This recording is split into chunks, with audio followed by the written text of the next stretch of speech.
excuse me. I went and grabbed that wireless. What you doing, bro? I said, man, the police been over here? He said, yeah, man, I'm finna, my auntie finna take me down to the police department right now. I said, what she take you to the police department for? He said, what's the name told him everything, man. She talking about taking me down there. I said, no, tell her not to take you. He said, man, you already know how she is. I said, well, call me back when you through then. He said, all right, I hang up the phone. You know what I'm saying? A day or two go by. I go stay all night at my cousin's house. While I'm at my cousin's house, the police decides to do a pop-up at my mama's house. My mama answers the door. The police officer tells my mama everything. And guess what? I done went and bought hoodies. I done went and bought clothes. I done went and done certain things. And so when that happened, my mama drives straight out to my cousin's house on Laurel Road. I had the No Limit earrings in my ear. I used to take them out when I get in the house because I don't want her to ask me where I bought $55 earrings. You know what I'm saying? Because she ain't paying for no $55 earring. And don't say nothing about my $55 earring because back then, No Limit and Cash Money were popping. And I went and bought some $55 earrings. So as I'm laying in here, my mama come in there. She, I said, man, what's going on? She said, you better get your black. When anytime she say that, I already know what's going on. She said, get your black, get on in the car. I said, man, what's wrong, mama? What's going on? What's going on? Get in the car. I get in the car. She started explaining what's going on. She told me, I'm finna take you down to the police department. Take me down to the police department for what? I'm not going down to the police department, huh? She said, I know you did. She said, I already know, because that boy ain't had no business telling that boy ain't no way. That boy went down there and told him all that and told them what he told him, and you wasn't with them. So we go down to the police department.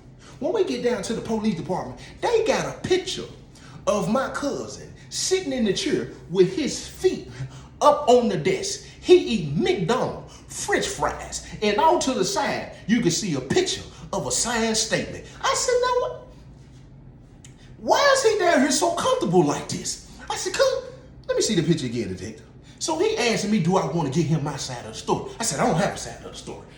I don't have a side of the story. My mom said, you better tell them, but I ain't got no side of the story. I ain't got nothing to say. So we end up leaving, right? When I got home, I got one of the worst whoopings you can think of. Listen to me. I said, mama, you missing my butt. You is all up. But how do I got webs on the back of my neck? I said, now wait a minute now. Because you missing the whole bottom part. You is all up here and all on my legs. You is swinging. You is just swinging aimlessly because you're not hitting the mark. You're not hitting the mark, and I'm hurt. So look, check this out. So a couple of days go by. Now we got to go to court. So before the court date, I come up with this bright idea. I go tell the homeboy, you know what I'm saying? Look, this is what we gonna do. We gonna go holler at them people. Cause had told me where the wife work at. I said, we gonna go down here to the bank, cross the street from McDonald's, right over by the Delta. Right by the railroad track. I'm giving those details for people who live in Springfield. So me and my homeboy, we walk over there. We go in there and tell them who we need to talk to.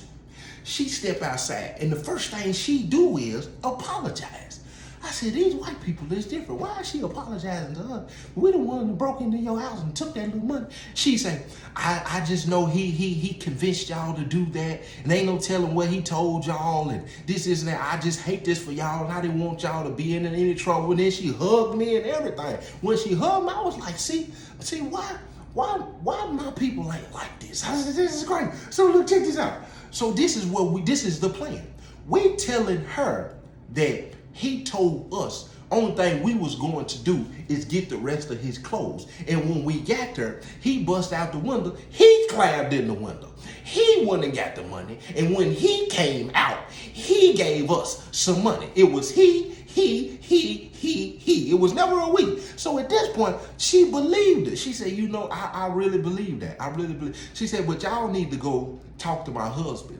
So she tell us where her husband work at, and he lived right up the street. And I walked my little bow-legged tail right up the street.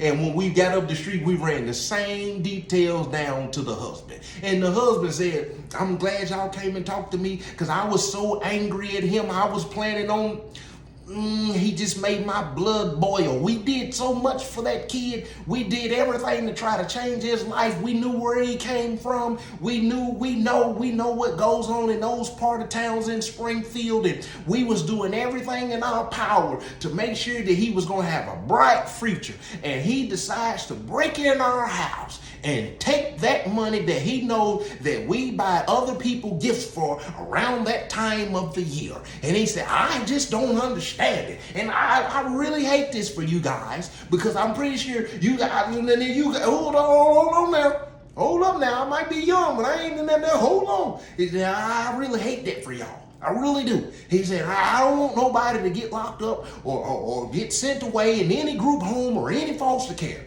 I want you guys to be home with your parents. He said, but he was wrong for that. He was wrong for bringing you guys into this stuff. And it just doesn't make any sense to me. And he said, well, I'll tell you this. It's nothing I can do at this point. It's in the police's hand. It's in the police's hand. He said, but when you go to court, you make sure that you tell the judge what happened. The same way you told me. And you let the judge make his mind up from there. I said, oh, what's up? So a couple of days go by, we got to go to court.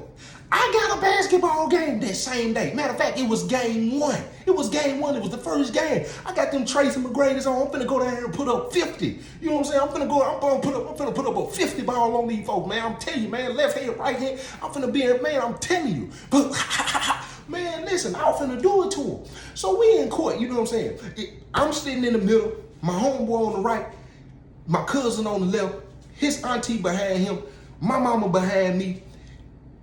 Ain't nobody with him but the people that he done got us to break in their house and stuff. So we sitting there, and for some reason the judge decided he was gonna let me talk first. So when the judge let me talk, I ran down the same scenario. I said, young, I said, really? I said, we didn't know what was going on. I said, he told us such and such and such and such and such. So when I started going into the story, keep in mind, he's been in and out of trouble before. This was Judge Fagan at the time.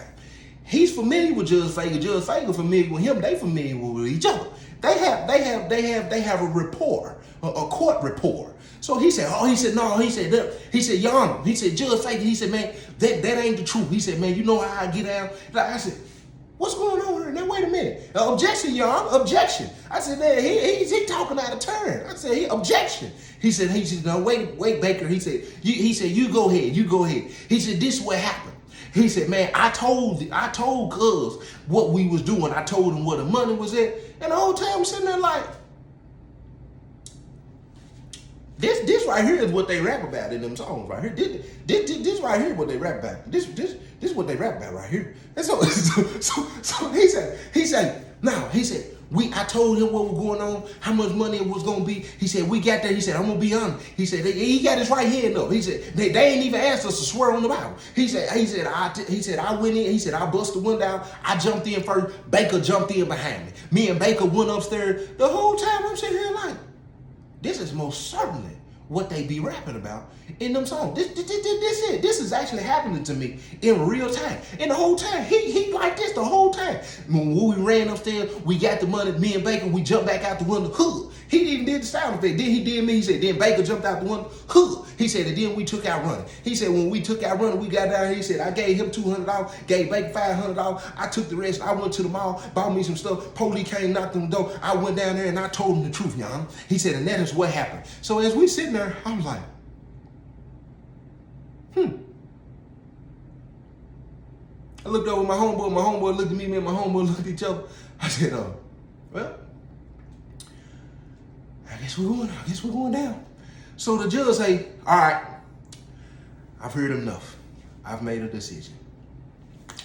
He said, I'm sending you back to DCS custody. He talking to my cousin. He looked over at my homeboy. He said, I'm giving you 5 days in DCS custody because you didn't go into the house. He said, and you. He paused for a minute. He looked down at his paperwork. He writing.